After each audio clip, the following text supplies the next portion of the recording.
Assalamualaikum warahmatullahi wabarakatuh. Yang terhormat Dewan Juri Debat pada pagi hari ini, yang terhormat tim pemerintah dan tim oposisi serta para pemirsa sekalian, marilah kita ucapkan puji syukur atas kehadiran Allah Subhanahu wa taala atas rahmat dan karunia-Nya sehingga kita dapat bersemuka di acara debat kali ini tanpa halangan suatu apapun. Sebelum memulai acara debat kali ini, izinkanlah saya memperkenalkan diri terlebih dahulu. Saya, Marisa Fiorenza, sebagai moderator yang akan memandu jalannya debat kali ini. Saya akan membacakan mosi yang sudah ditentukan, yaitu sebagai aktivis lingkungan, Dewan ini tidak akan mempublikasikan hasil penelitian tersebut. Konteksnya di sini adalah peneliti menemukan fakta baru bahwa kerusakan lingkungan bukan karena ulah manusia. Baik, selanjutnya saya persilahkan kepada masing-masing tim untuk memperkenalkan diri. Dimulai dari tim pemerintah, saya persilahkan. Ya baik, di sini saya pembicara satu dari tim pemerintah akan memperkenalkan anggota dari tim pemerintah sendiri yaitu dari tim pemerintah pembuka. Atas nama Selina Diva Widyasti Cerita selaku pembicara pertama, dan Agnesia Amin selaku pembicara kedua, dan selanjutnya yaitu tim pemerintah penutup atas nama Marisa Fiorenza selaku pembicara pertama dan Agatha Dwi Zesarita selaku pembicara kedua. Baik, terima kasih kepada tim pemerintah yang telah memperkenalkan diri. Selanjutnya kepada tim oposisi dipersilahkan untuk memperkenalkan diri. Baik, di sini saya akan memperkenalkan dari tim oposisi. Yang pertama yaitu dari tim oposisi pembuka, yaitu saya sendiri, Wulan Sumita, selaku pembicara pertama, dan Wahyu Nida selaku pembicara kedua.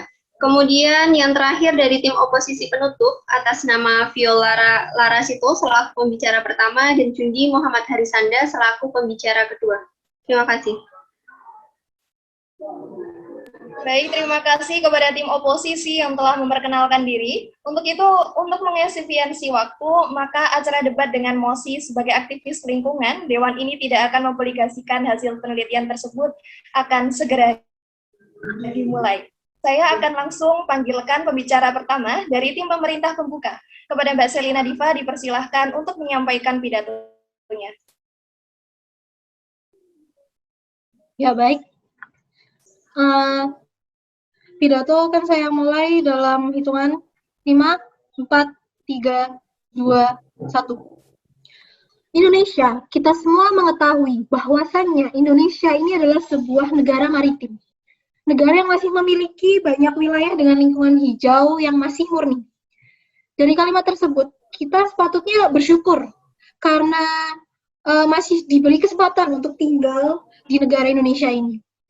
Sebelum berbicara tentang Indonesia dan lingkungan, beserta fakta yang muncul berkenaan dengan penyebab kerusakan lingkungan bukanlah ulah tangan manusia, izinkan saya untuk menegaskan terlebih dahulu apa yang merupakan peran dari kita sebagai aktivis lingkungan.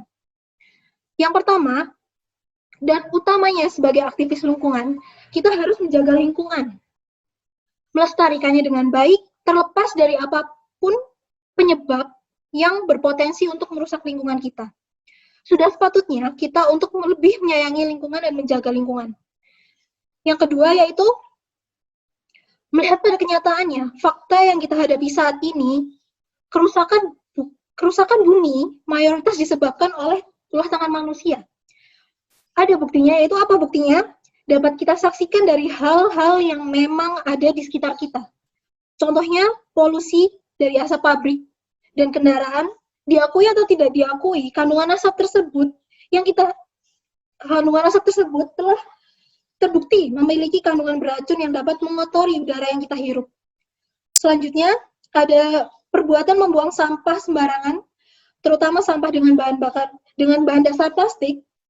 Hal seperti ini sebenarnya sangat disayangkan apabila ada yang mengatakan bahwa manusia sepenuhnya bukan penyebab dari kerusakan bumi itu sendiri.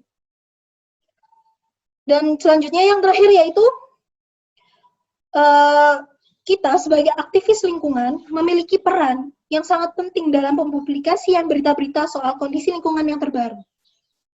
Yang mana artinya semua fakta-fakta yang kita publikasikan berkenaan dengan kondisi lingkungan saat ini haruslah tetap memiliki sebuah pembelaan terhadap lingkungan.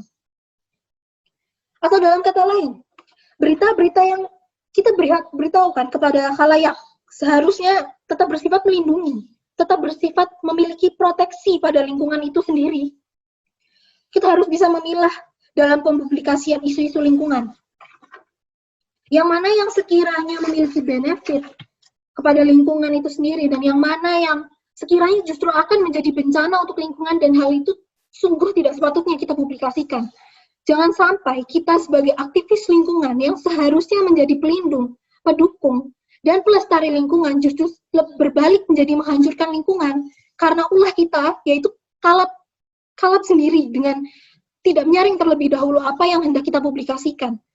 Ini benar-benar fatal, akan menjadi sebuah kejadian yang ironis, memandang kerusakan lingkungan yang bertambah karena alasan keteledoran seorang aktivis lingkungan. Kita adalah aktivis kelompok orang yang menjadi satu-satunya pihak yang dapat diandalkan oleh bumi kita. Tolong saudara sekalian renungkan hal itu.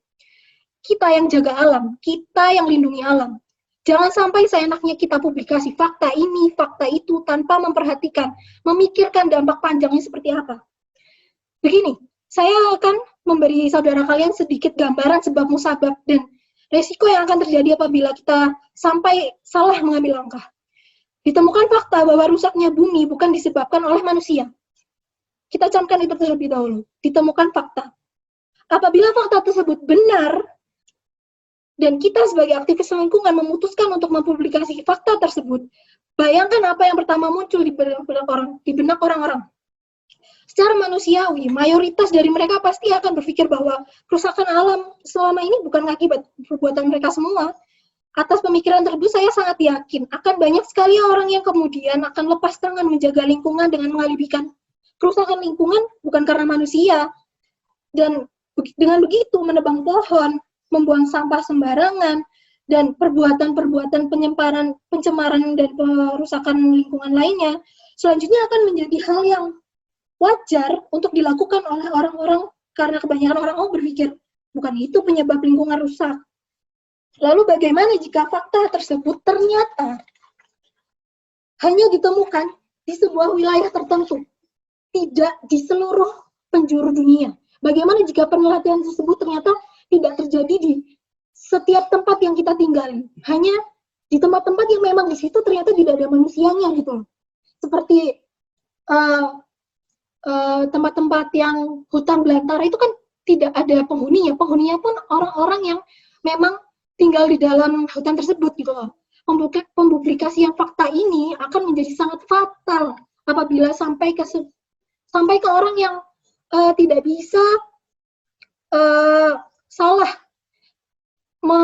tidak bisa memfilterisasi terhadap fakta terbaru itu dengan baik gitu. Dengan begitu, sekali lagi saya tegaskan mengenai sikap dan etika yang seharusnya diterapkan oleh aktivis lingkungan seperti kita.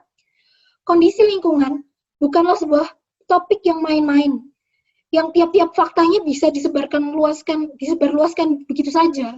Tidak bisa kita seenaknya menyebarluaskan fakta, walaupun itu sudah terbukti begitu saja. Kita harus memperkirakan terlebih dahulu apa yang sekiranya akan menjadi akibat, sebab musabab dari pempublikasian fakta yang telah kita temui tersebut. Tidak, menurut saya tidak, fakta tersebut tidak sepatutnya untuk dipublikasi oleh kita sebagai aktivis lingkungan. Untuk itu saya bangga sebagai tim pemerintah. Sekian dari data dari kami. Baik, terima kasih untuk pembicara pertama dari tim pemerintah pembuka. Untuk selanjutnya saya panggilkan pembicara pertama dari tim oposisi pembuka. Kepada Mbak Wulan, dipersilahkan menyampaikan argumennya. Baik, terima kasih sebelumnya. Pembicaraan akan saya mulai dalam hitungan 3, 2, 1. Sebelum saya mulai perdebatan pada kesempatan kali ini dan menjelaskan bagaimana mekanisme yang kami tawarkan untuk menangani maupun melontarkan argumen-argumen yang kami sepakati, izinkan kami menyapa terlebih dahulu kepada tim pembuka pemerintah yang telah menyampaikan argumen dengan sangat luar biasa. Sedikit menggarisbawahi saja terkait yang sudah disampaikan oleh pembicara satu, pembuka pemerintah, bahwasanya yang pertama, sebagai aktivis lingkungan harus menjaga lingkungan, melestarikannya dengan baik, terlepas dari apapun penyebab yang berpotensi untuk merusak lingkungan. Kemudian yang kedua, melihat fakta yang kita hadapi saat ini, kerusakan lingkungan hidup mayoritas disebabkan oleh olah manusia seperti polusi asap pabrik atau kendaraan. Dan yang terakhir, yaitu sebagai seorang aktivis lingkungan memiliki peran yang sangat penting dalam mempublikasikan berita-berita soal kondisi lingkungan yang terbaru. Oke, kita lihat sejarah. Pada abad yang lalu telah terjadi pertumbuhan ekonomi dan kemakmuran manusia yang belum pernah terjadi sebelumnya. Global per kapita pendapatan telah hampir berlipat 3. Menurut E. Goldman 2004, dalam bukunya Bisnis Etik, pengharapan hidup rata-rata telah meningkat dengan hampir 2/3 dan orang secara signifikan lebih terpelajar serta terdidik dibandingkan pendahulu mereka. Namun demikian, abad yang lalu juga terjadi berbagai kerusakan lingkungan hidup, bahwa dalam mengejar suatu peningkatan kualitas hidup, manusia khususnya korporasi mulai mengembangkan perilaku yang merusak lingkungan hidup dan mengganggu keberlanjutan sumber daya alam, dan oleh karena itu bertentangan dengan kepentingan jangka panjang manusia.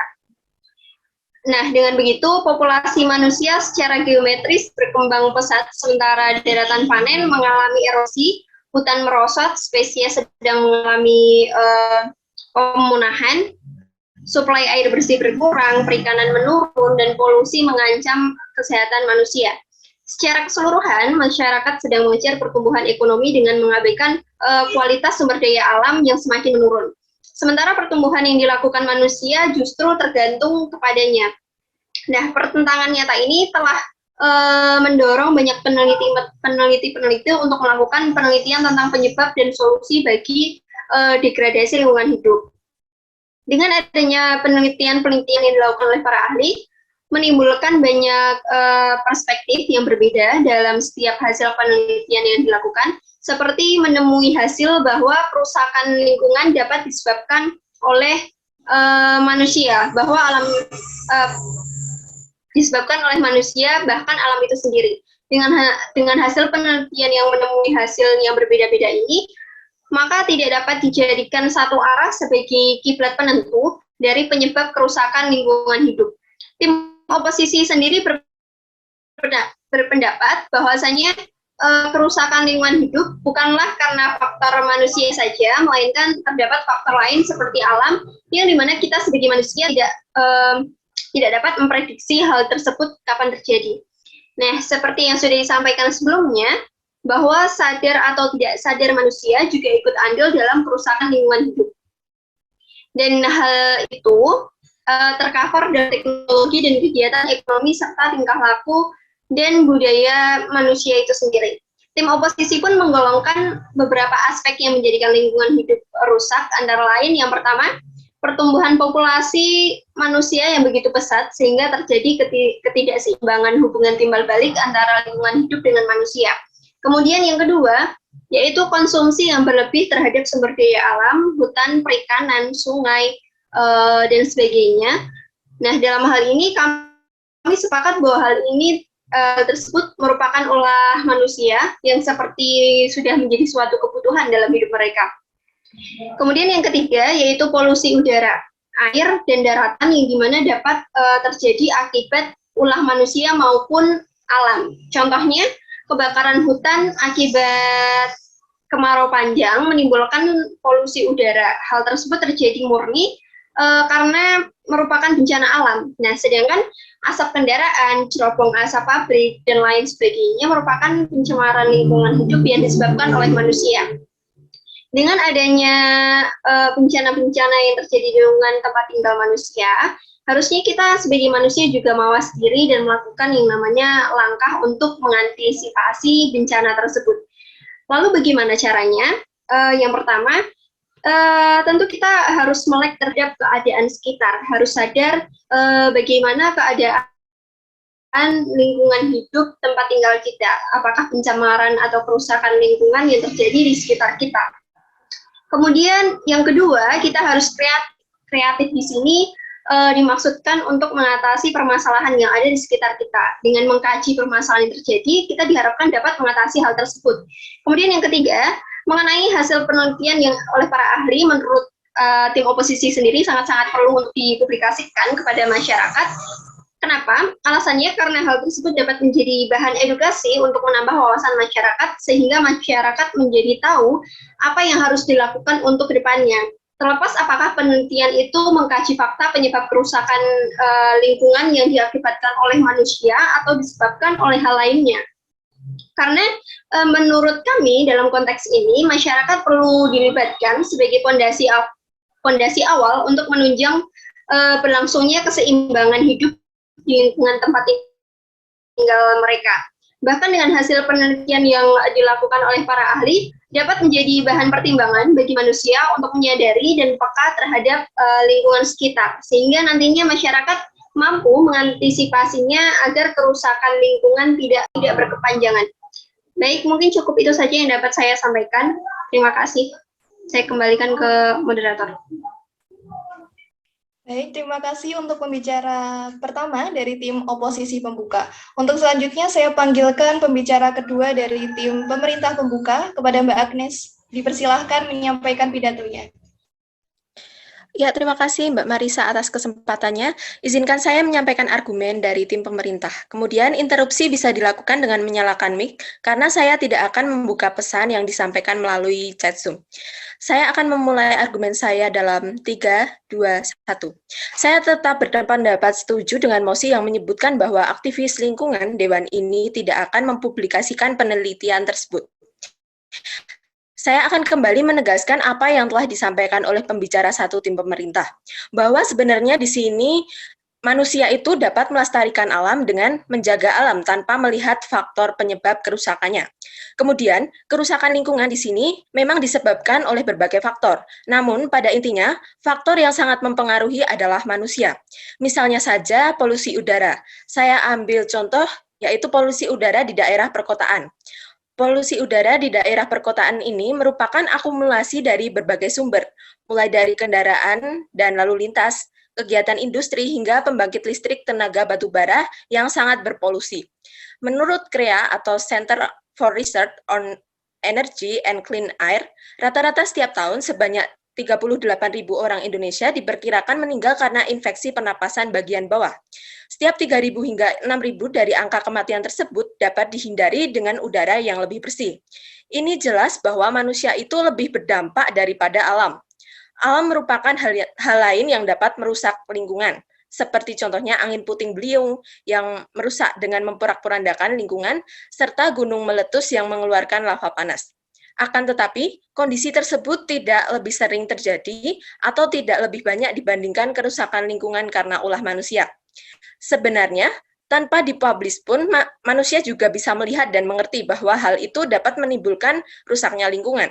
Namun di sini tak dapat dipungkiri pula, sulit untuk mengetahui kapan bencana alam akan terjadi, karena memang dalam detik ini pun belum ada peneliti yang mampu memprediksi kapan bencana itu akan terjadi dan belum ada alat yang canggih untuk memprediksinya.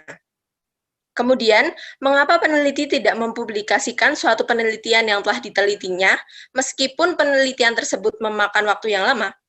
Menurut saya, tidak semua peneliti harus diungkapkan atau diunggah ke publik. Beberapa alasannya yaitu peneliti membutuhkan kelompok riset yang benar-benar bagus. Tujuannya agar topik yang disampaikan dapat lebih dipertanggungjawabkan dan dapat memberikan sumbangsih terhadap eksistensi pengetahuan. Selain itu, penelitian tersebut tidak dapat diungkapkan ke publik karena penelitian yang hasilnya merupakan rahasia negara atau penelitian tersebut hanya diberikan kepada otoritas tertentu. Alasan mengapa? Karena hasil penelitian tersebut jangan sampai meresahkan publik. Peneliti memiliki integritas bahwa hasil penelitian harus bisa dipertanggungjawabkan. Namun, setiap peneliti juga memiliki kebijakan sebelum memulai penelitian. Apakah penelitian tersebut dilakukan untuk diungkapkan atau tidak? Kalau hasil penelitiannya hanya akan membuat chaos atau kekacauan, lebih baik tidak langsung diungkapkan ke publik. Namun, cukup kepada otoritas yang berwenang. Di sini saya juga menegaskan bahwa peneliti yang menyebut kerusakan lingkungan karena alam, jika dipublis pernyataan seperti ini tentu membuat masyarakat tidak akan keberatan atas hasil penelitian tersebut. Bahkan masyarakat akan merasa gembira dan terbentuk pola pikir baru yang menyatakan bahwa manusia tidak bersalah karena kerusakan itu. Namun, yang perlu digarisbawahi di sini adalah masyarakat mungkin tidak akan keberatan, tetapi yang disampaikan teman saya tadi, masyarakat akan abai. Yang ada hanyalah eksploitasi terhadap sumber daya seperti menebang pohon. Karena manusia itu menganggap alam yang menyebabkan itu terjadi. Ya, silakan Mas Jundi. Bagaimana jika tetap dipublikasikan, kemudian untuk menghindari kelalaian tersebut diadakan sosialisasi? Terima kasih. Ya, baik. Saya akan menjawabnya. Yang pertama, itu harus bisa dipertanggungjawabkan kebenarannya. Kemudian, sosialisasi itu menurut saya tetap tidak bisa dilakukan. Karena apa? Audiens yang mengikuti sosialisasi itu bermacam-macam. Maksudnya, masih banyak orang yang tidak bisa memfilter sosialisasi tersebut. Termaksud fakta ini juga termaksud fakta yang rawan, yang bisa diterima dan bisa tidak. Contohnya saja di daerah saya, walaupun sudah ada sosialisasi, tetapi tetap ada masyarakat yang membuang sampah itu di sekitar sungai. Begitu ya, Mas Jundi. Baik, saya akan melanjutkan argumen saya. Kemudian, manusia itu tadi menganggap bahwa alam ini yang menyebabkan semua terjadi. Contohnya saja seperti menebang pohon yang besar-besaran dan tidak melakukan reboisasi. Dengan adanya penelitian ini, yang termasuk berita besar jika dipublis, akan menimbulkan efek yang merupakan efek negatif, yang tentunya dapat merugikan banyak sektor. Misalnya saja sektor kesehatan seperti tadi saya contohkan, yaitu menebang pohon. Kurangnya pohon itu dapat mengakibatkan berkurangnya pasokan udara bersih dan akibatnya menimbulkan gangguan kesehatan. Kesadaran masyarakat untuk menjaga lingkungan juga tentu akan menurun. Selain itu, ada pula juga sektor ekonomi, yaitu penebangan pohon secara besar-besaran tentu dilakukan oleh kaum yang beruang, yang mana di sini akan menyebabkan pemasukan untuk yang beruang. Namun bagaimana dengan masyarakat biasa? Tentu tidak akan merasakan keuntungan tersebut, dan akibatnya berdampak pada ekonomi yang mengakibatkan adanya kesenjangan sosial antar masyarakat. Sektor selanjutnya yang terdampak adalah pariwisata. Pariwisata ini, sebagaimana kita ketahui, bahwa pariwisata itu merupakan sumber penerimaan devisa serta dapat mendorong pertumbuhan ekonomi nasional, khususnya dalam mengurangi jumlah pengangguran dan meningkatkan produktivitas negara. Perkembangan pariwisata juga mendorong dan mempercepat pertumbuhan ekonomi. Seperti yang kita ketahui saat ini, sektor wisata yang diminati salah satunya adalah sektor wisata yang berhubungan dengan alam. Jika masyarakat setuju alam adalah penyebab kerusakan, maka tanpa disadari masyarakat akan merusak lingkungan. Kerusakan lingkungan ini berdampak pada tempat wisata yang menyebabkan daerah tersebut menjadi tidak asri. Maka dampaknya yaitu wisatawan akan jarang datang. Sektor yang terakhir adalah sektor sosial yang terkena dampaknya. Kita ambil contoh dalam sektor sosial, seseorang petinggi pabrik tidak memiliki kepedulian lingkungan karena fakta tersebut dipublikasikan. Limbah yang dihasilkan pabrik tersebut akan berdampak pada kehidupan masyarakat yang tinggal di wilayah pabrik tersebut.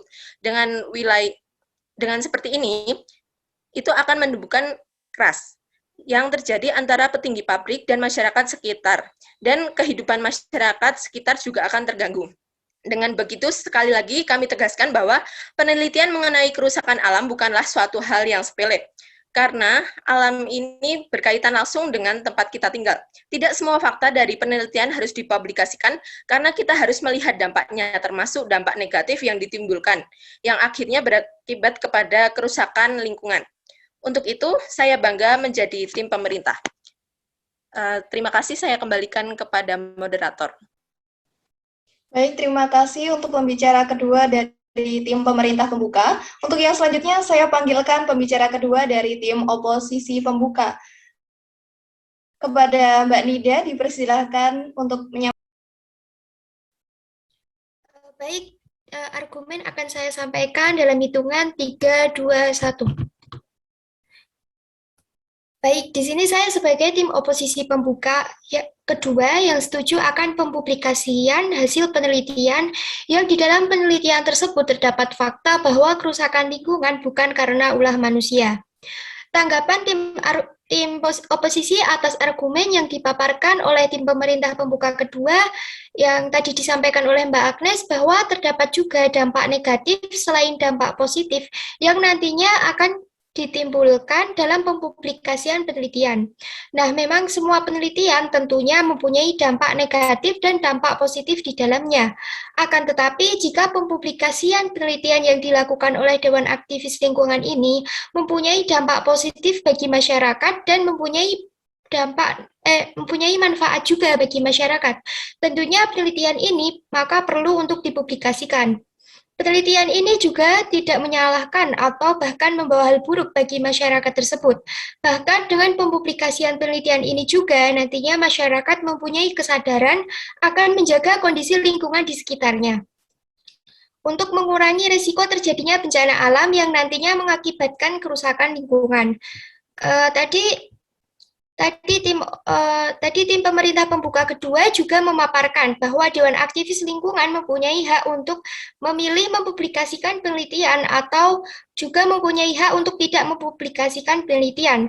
Menurut tim oposisi, jika penelitian ini menyangkut tentang lingkungan, yang mana manusia ataupun masyarakat ini tinggal di lingkungan, maka tentunya masyarakat juga harus mengetahui penelitian yang akurat ini.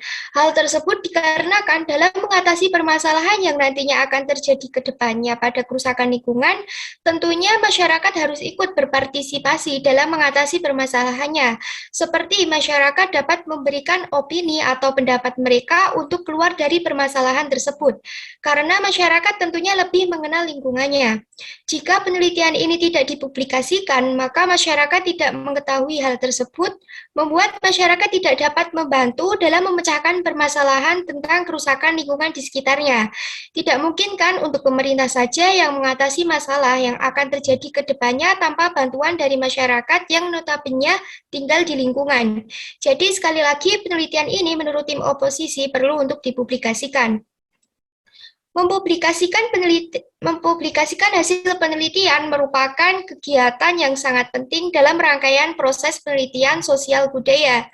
Melalui kegiatan tersebut, berbagai penemuan hasil dari penelitian dapat diketahui oleh publik, sehingga penelitian sosial dapat memberikan manfaat yang nyata bagi masyarakat.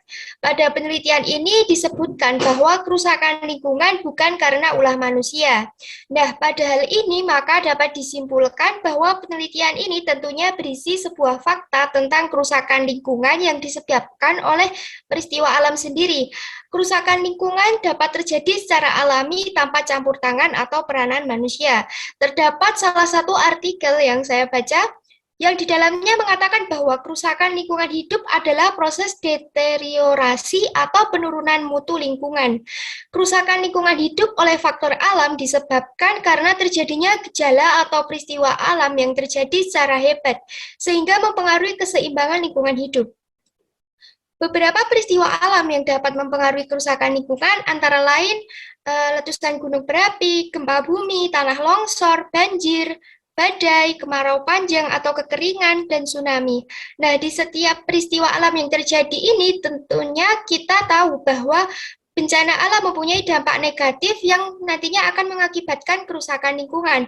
Bencana-bencana alam yang menyebabkan kerusakan lingkungan tersebut murni karena proses alam, sehingga terjadinya mutlak dipengaruhi faktor alam tanpa campur tangan manusia. Namun pada beberapa peristiwa alam seringkali secara tidak langsung terkait dengan aktivitas yang dilakukan manusia. Sebagai contoh, bencana banjir dan tanah longsor yang kerap kali menjadi imbas dari aktivitas manusia yang tidak ramah lingkungan. Penyebab utama bencana banjir biasanya disebabkan oleh terhalangnya aliran air pada selokan dengan sampah yang dibuang oleh masyarakat yang tidak bertanggung jawab.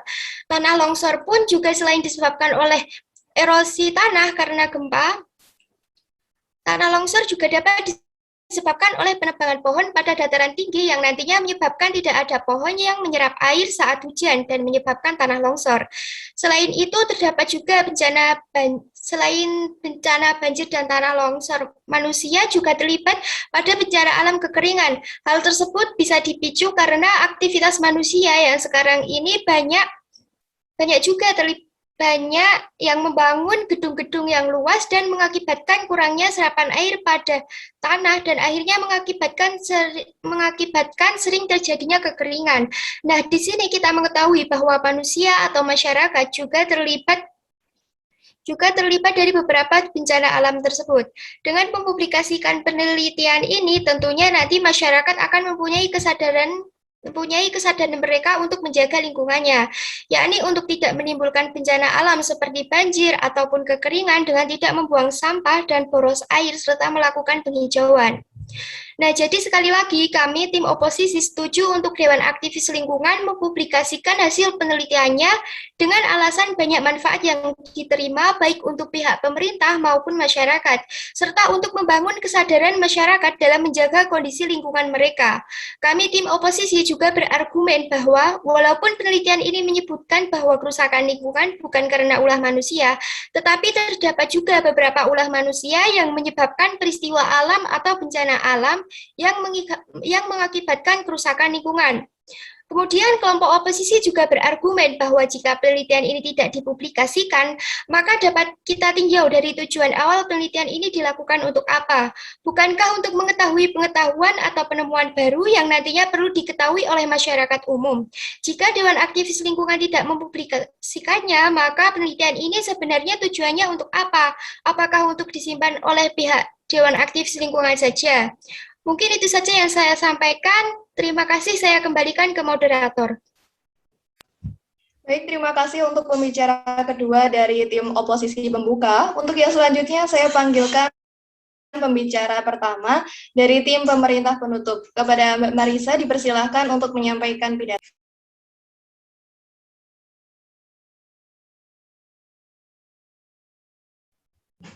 Untuk interupsi, bisa langsung on mic saja karena saya tidak akan membuka chat box. Namun saya mohon untuk tidak berlebihan. Saya akan mulai pidato saya dalam hitungan 5, 4, 3, 2, 1. Kami menyadari bahwa pemahaman masyarakat akan literasi memiliki persentase yang cukup rendah di Indonesia, sebab masyarakat lebih dominan membaca judulnya saja. Kebanyakan dari mereka tidak membaca secara keseluruhan berita yang telah disajikan. Tentunya hal ini mampu memicu timbulnya salah persepsi yang berakibat fatal pada kesehatan alam. Menurut kami, dari tim pemerintah penutup, sudah sepatutnya aktivis lingkungan tidak berkenan akan mempublikasikan hasil penelitian tersebut. Dengan melihat persentase literasi di Indonesia, bisa kita petik jika mereka melakukan pempublikasian akan membuat manusia merasa bukan dirinya yang merusak lingkungan. Alhasil manusia malah akan semakin tidak peduli akan lingkungan sekitarnya. Kami akan memberikan beberapa poin bantahan terhadap tim oposisi. Yang pertama, tim oposisi pembuka beranggapan bahwa fakta baru ini perlu dipublikasikan. Namun kami rasa mereka tidak bisa menjamin tanggapan masyarakat akan selalu baik. Hal ini dibuktikan dengan sifat alamiah manusia itu sendiri. Manusia akan cenderung merasa dirinya acuh tak acuh terhadap suatu isu jika dirinya dinyatakan tidak terlibat dalam adanya isu itu. Ditambah lagi dengan adanya literasi yang rendah, manusia akan semakin beranggapan bahwa dirinya tidak salah dan tidak akan serius dalam menjaga lingkungan di sekitarnya. Alhasil, jika sikap ini terus berlanjut, bumi akan semakin rusak dan semua manusia di muka bumi pun akan merasakan kerugiannya karena tidak menjaga lingkungan. Kedua, terkait pempublikasian ini dianggap mampu membuat masyarakat turut serta membantu pemerintah dalam memecahkan masalah kerusakan lingkungan. Hal ini bisa saja terjadi, namun bagaimana jika malah tidak membuahkan hasil? Atau bahkan malah memperluas masalah kerusakan lingkungan yang disebabkan lingkungan saja belum terselesaikan, sudah bertambah lagi dengan masalah kerusakan lingkungan akibat tangan manusia itu sendiri. Mengingat saat ini kita hidup di zaman 2021 yang hingga kini bahkan belum menemukan solusi yang pas untuk memecahkan masalah terkait kerusakan lingkungan. Bahkan bisa dikatakan peran masyarakat dan pemerintah cukup kurang dalam menangani kerusakan lingkungan. Hal ini bisa dibuktikan dengan beberapa kerusakan alam seperti pemanasan global, pencemaran limbah, dan lain sebagainya, yang bahkan intensitas terjadinya kian bertambahnya tahun semakin bertambah, bukannya malah berkurang. Nah, memang sudah sejatinya manusia hanya bisa memperbaiki perbuatannya jika ia mengetahui di mana letak kesalahannya.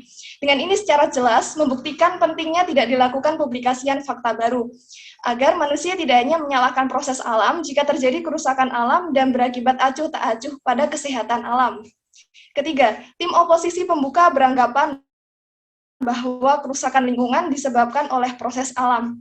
Argumen ini tidak sepenuhnya benar, mengingat kegiatan manusia sekecil apapun itu dapat berdampak pada lingkungan. Seperti saat COVID-19 seperti ini, manusia mencuci tangan dengan sabun misalnya. Limbah yang berasal dari air yang tercampur dengan sabun ini, jika tidak disaring, maka akan menimbulkan pencemaran air yang berakibat kerusakan lingkungan. Dengan contoh ilustrasi tadi, membuat kami yakin bahwa manusia memiliki keandilan dalam kerusakan lingkungan yang cukup besar.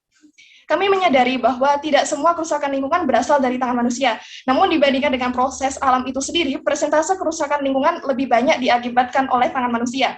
Tim oposisi beranggapan jika pempublikasian penelitian ini membuat manusia sadar untuk tidak menimbulkan bencana alam seperti banjir ataupun kekeringan dengan tidak membuang sampah dan boros air serta melakukan penghijauan.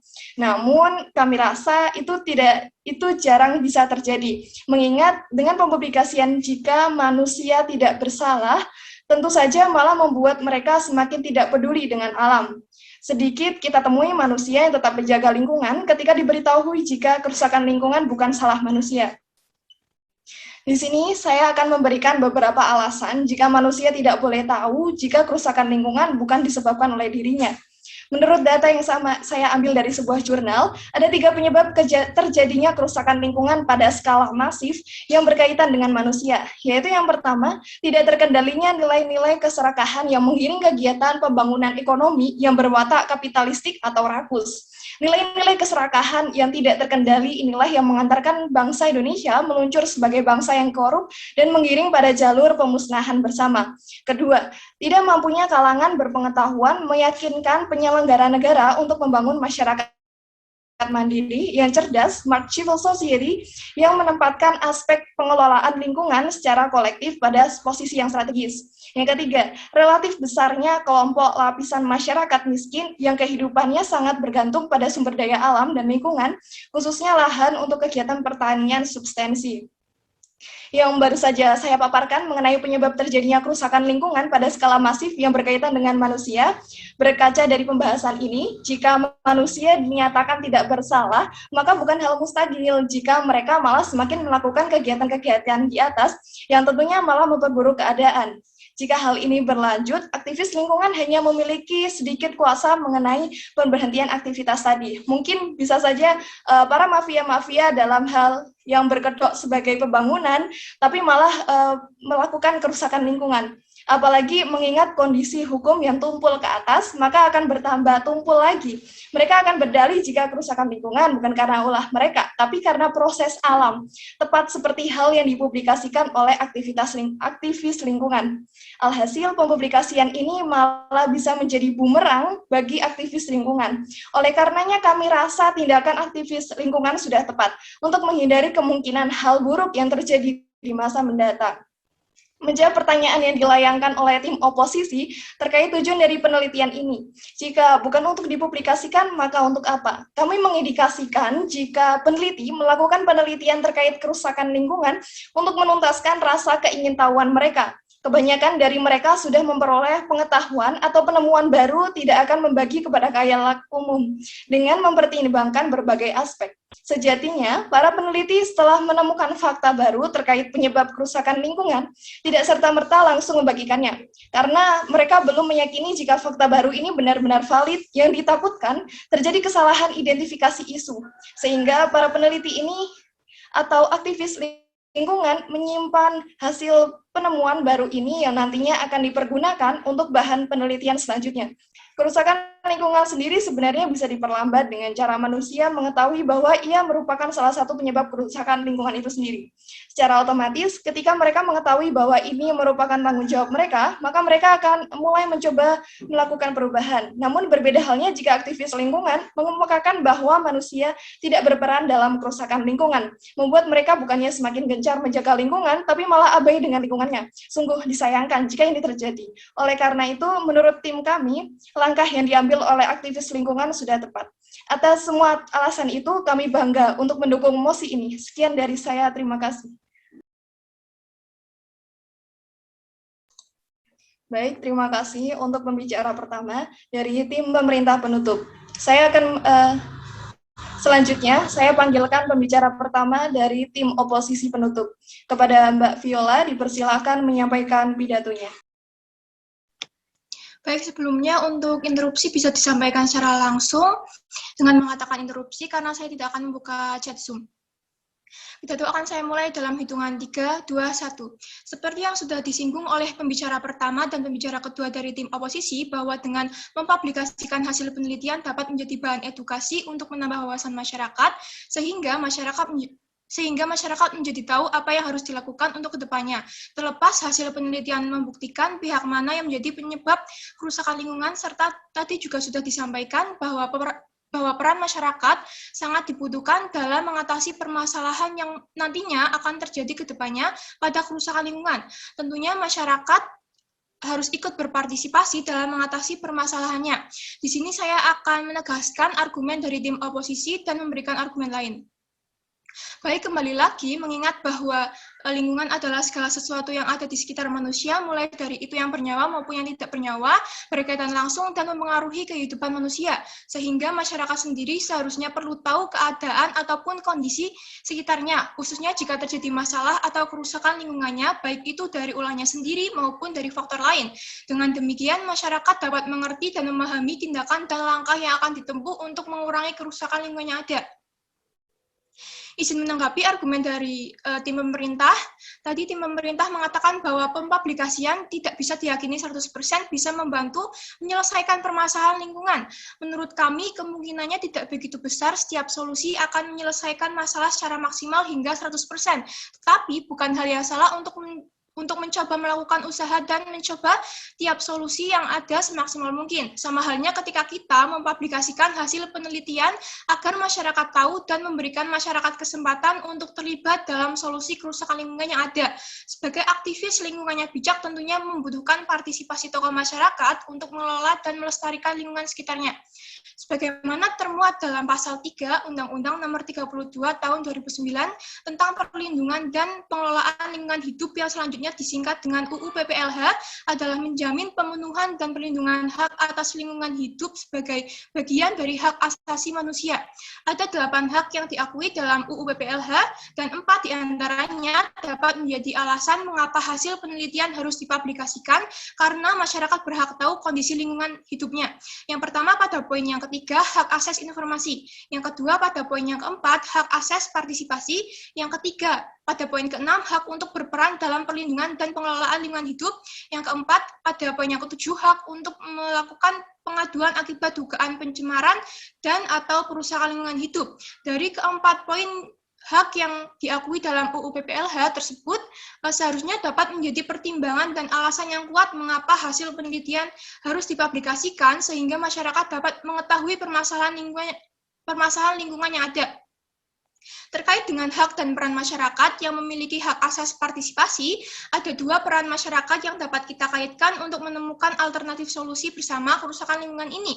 Yang pertama, peran masyarakat dengan pola hubungan konsultatif antara pihak pengambil keputusan dengan kelompok masyarakat yang berkepentingan, beserta anggota masyarakat lainnya yang mempunyai hak untuk didengar pendapatnya dan untuk diberitahu, di mana keputusan terakhir tetap berada di tangan pembuat keputusan tersebut. Sedangkan yang kedua, dalam konteks peran masyarakat yang bersifat kemitraan, pembuat keputusan dan anggota masyarakat merupakan mitra yang relatif sejajar kedudukannya.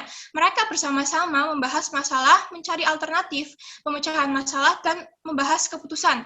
Pemberian akses atas informasi tentang pengelolaan lingkungan juga merupakan bagian yang tidak terpisahkan dari aspek peran serta masyarakat dalam pengelolaan lingkungan hidup. Dengan melibatkan masyarakat yang potensial terkena dampak kerusakan lingkungan, para pengambil keputusan dapat menangkap pandangan, kebutuhan, dan pengharapan dari masyarakat tersebut sehingga dapat mengambil alternatif solusi yang tepat bagi kerusakan lingkungan ini. Oleh karena argumen yang sudah disampaikan, saya bangga berada pada tim oposisi. Terima kasih. Baik, terima kasih untuk pembicara pertama dari tim oposisi penutup. Selanjutnya, saya panggilkan pembicara kedua dari tim pemerintah penutup. Kepada Mbak Agatha, dipersilahkan menyampaikan pidatonya. Baik, sebelumnya saya mulai 5, 4, 3, 2, 1. Di sini saya sebagai pembicara kedua tim pemerintah penutup. Di sini saya ingin menyampaikan beberapa argumen saya. Yang pertama, bahwa saya menyetujui tidak mempublikasikan kepada masyarakat tentang penemuan baru ini, yaitu tentang fakta kerusakan lingkungan bukan ulah manusia. Pertama, bahwa tim oposisi tadi mengatakan hasil penelitian lebih baik dipublikasikan mengingat adanya dampak positif yang akan terjadi. Namun apakah kita tidak memikirkan dampak negatifnya juga? Apalagi masyarakat Indonesia yang dilihat dari tingkat literasinya masih rendah dan generasi muda Indonesia saat ini suka berpikir secara out of the box. Mereka lebih menyukai hal-hal baru dan memiliki tantangan. Out of the box ini menggambarkan cara berpikir tanpa dibatasi oleh batasan diri untuk berpikir di luar dari yang umum. Dengan adanya cara berpikir seperti ini, jika tidak digunakan sebaik mungkin, maka manusia yang berpikir secara out of the box ini bisa juga memanfaatkan keadaan seperti ini. Generasi ini sangat bergantung pada media sosial, namun belum memiliki filter yang kuat untuk menyaring informasi serta kurang suka membaca secara konvensional. Dan jika hal ini dipublikasikan, maka kemungkinan buruknya masyarakat Indonesia tidak akan lagi memiliki aturan menjaga lingkungan dan akan bertindak semaunya karena mindset berpikir mereka menjadi seenaknya terhadap lingkungan. Kita lihat saja sudah banyak berita-berita yang mengumumkan bencana banjir yang disebabkan oleh sampah yang dibuang sembarangan, terus longsor gara-gara tumbuh-tumbuhannya sudah tidak ada lagi karena penebangan secara liar dan tidak dilakukannya reboisasi. Dan saya membaca berita yang dipublikasikan oleh Haris Barak pada tanggal 24 April tahun 2021 di laman https://m.liputan6.com yang mengatakan manusia telah merusak 97 tanah di bumi ini. Nah, di dalam berita ini juga terdapat jurnal yang berjudul Forties in Forest and Global Change yang membandingkan peta yang menunjukkan seberapa banyak manusia telah menghancurkan banyak ekosistem di dunia. Jika berita mengenai penelitian baru tentang fakta kerusakan lingkungan bukan ulah manusia dipublikasikan, maka yang akan terjadi manusia akan kehilangan respek terhadap lingkungan. Memang benar bumi kita sudah tua, namun apakah kita juga tidak perlu andil untuk menjaganya? Terus apakah manusia masih memiliki aturan untuk membuang sampah pada tempatnya, terus melakukan reboisasi dan lain-lain? Jika manusia sudah seenaknya sadar terhadap lingkungan, sudah dipastikan bahwa manusia juga akan punah. Kemudian yang kedua yaitu dikatakan bahwa di dalam pasal 3 Undang-Undang Nomor 32 Tahun 2009 tadi dikatakan bahwa masyarakat memiliki hak informasi dan partisipasi, itu memang betul. Namun jika kita hanya memikirkan pemenuhan hak saja tanpa mengimbangi dampak selanjutnya yang akan terjadi, tentang perilaku manusia yang seenaknya saja, apakah tidak turut menyumbang kehancuran lingkungan juga? Karena dengan masyarakat tahu tentang kerusakan lingkungan bukan ulah mereka, pastinya mereka sudah tidak memiliki aturan hidup dengan baik, dan respek terhadap lingkungan bisa saja hilang. Padahal lingkungan menjadi salah satu hal paling dekat dengan manusia. Saya contohkan dalam film Seaspiracy. Di dalam film ini yang saya tangkap yaitu film yang menceritakan bagaimana mafia perikanan dan pembisnis besar di bidang penangkapan ikan yang sangat mengerikan dan ikan yang sudah tidak sehat lagi dikarenakan banyak sampah-sampah yang dimakan oleh ikan dan jaring nelayan yang dibuang sembarangan di laut dan hewan laut lainnya juga sudah tidak sehat lagi. Nah, di dalam film ini juga terdapat prinsip berkelanjutan. Prinsip berkelanjutan ini adalah kedok untuk menghilangkan kecurigaan terhadap illegal fishing. Ulah manusia yang seperti ini akan menyumbang kerusakan lingkungan menjadi lebih cepat, apalagi jika penelitian tentang fakta ini dipublikasikan. Apakah mafia-mafia alam yang berdalih mengatasnamakan prinsip berkelanjutan, apakah tidak akan semakin merajalela dan semakin puas dan semakin senang dengan ulah mereka karena sudah tidak ada yang melindungi dan mereka juga berpikir bahwa kerusakan lingkungan bukan ulah mereka. Pasalnya mereka juga menyumbang kerusakan lingkungan dengan cara menangkap ikan yang tidak selektif. Tidak hanya kerusakan laut saja yang mereka buat, namun kerusakan lingkungan lainnya juga akan mereka buat. monopoli pasar akan semakin berkembang jika mengetahui bahwa kerusakan lingkungan bukan ulah manusia. Dari hal itu, kita dapat melihat betapa kejamnya manusia terhadap alam. Jika penelitian ini dipublikasikan, apakah manusia masih mempunyai hati nurani? Hingga pada akhir perdebatan, kami tetap berdiri teguh untuk tidak mendukung adanya mosi ini, untuk tidak mempublikasikan fakta baru yang berupa kerusakan lingkungan bukan akibat dari manusia. Sekali lagi, kami sangat bangga mendukung adanya mosi perdebatan kali ini. Terima kasih, saya kembalikan kepada moderator. Baik, terima kasih untuk pembicara kedua dari tim pemerintah penutup. Untuk selanjutnya saya panggilkan pembicara kedua dari tim oposisi penutup. Kepada Mas Jundi dipersilahkan untuk menyampaikan pidatonya.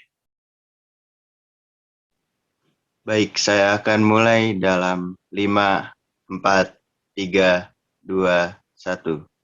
Saya sebagai tim oposisi terakhir akan memberikan kesimpulan bahwa dengan adanya penelitian-penelitian yang dilakukan oleh para ahli, menimbulkan banyak perspektif yang berbeda dalam setiap hasil penelitian yang dilakukan. Seperti menemui hasil bahwa kerusakan lingkungan dapat disebabkan oleh manusia dan bahkan alam itu sendiri. Dari tim oposisi pembuka pertama menyetujui bahwa kerusakan lingkungan lebih sering disebabkan oleh manusia. Adanya ketidakseimbangan hubungan timbal balik antara lingkungan hidup dengan manusia, akibat perilaku yang berlebih dalam diri manusia. Namun, tidak dapat dipungkiri pula bahwasannya kerusakan lingkungan hidup juga dapat disebabkan oleh alam itu sendiri. Dan ada bukti nyata. Dari tim oposisi pembuka kedua mengatakan bahwa masyarakat yang nantinya akan mengetahui tentang penelitian yang akurat ini tentunya akan menerimanya. Karena penelitian ini juga tidak menyalahkan atau bahkan membawa hal buruk bagi masyarakat tersebut. Bahkan dengan pempublikasian penelitian ini juga nantinya masyarakat mempunyai kesadaran akan menjaga kondisi lingkungan di sekitarnya untuk mengurangi resiko terjadinya kerusakan alam yang diakibatkan peristiwa alam. Saya juga menyetujui kutipan dari tim oposisi penutup pertama, yaitu ada 8 hak yang diakui dalam UU PPLH dan 4 diantaranya dapat menjadi alasan mengapa hasil penelitian harus dipublikasikan karena masyarakat berhak tahu. Kondisi lingkungan hidupnya yang pertama pada poin 3, hak akses informasi. Keempat, hak akses partisipasi. Keenam, hak untuk berperan dalam perlindungan dan pengelolaan lingkungan hidup. Ketujuh, untuk melakukan pengaduan akibat dugaan pencemaran dan atau perusakan lingkungan hidup.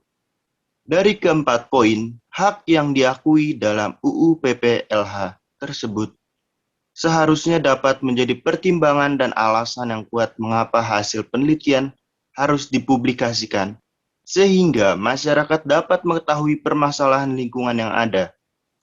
Saya akan menambahkan dari tim oposisi penutup pertama. Di situ tertulis hak akses informasi. Bagaimana masyarakat mendapatkan informasi jika sebuah penelitian tidak dipublikasikan? Hak akses partisipasi.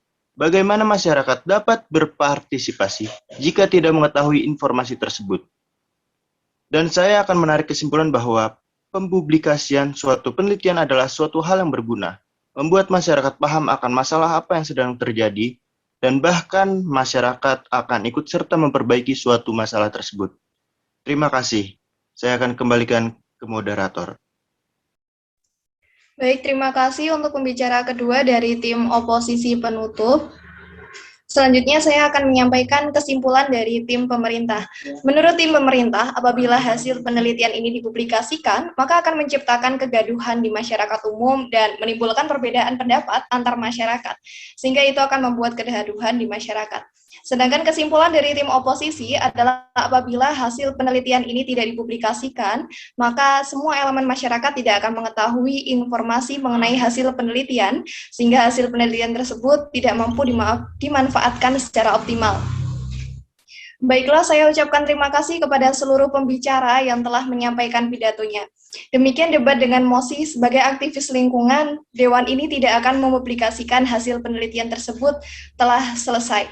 Saya selaku moderator mohon maaf apabila terdapat kekurangan atau kesalahan dalam memandu jalannya debat kali ini. Saya akhiri, wassalamualaikum warahmatullahi wabarakatuh.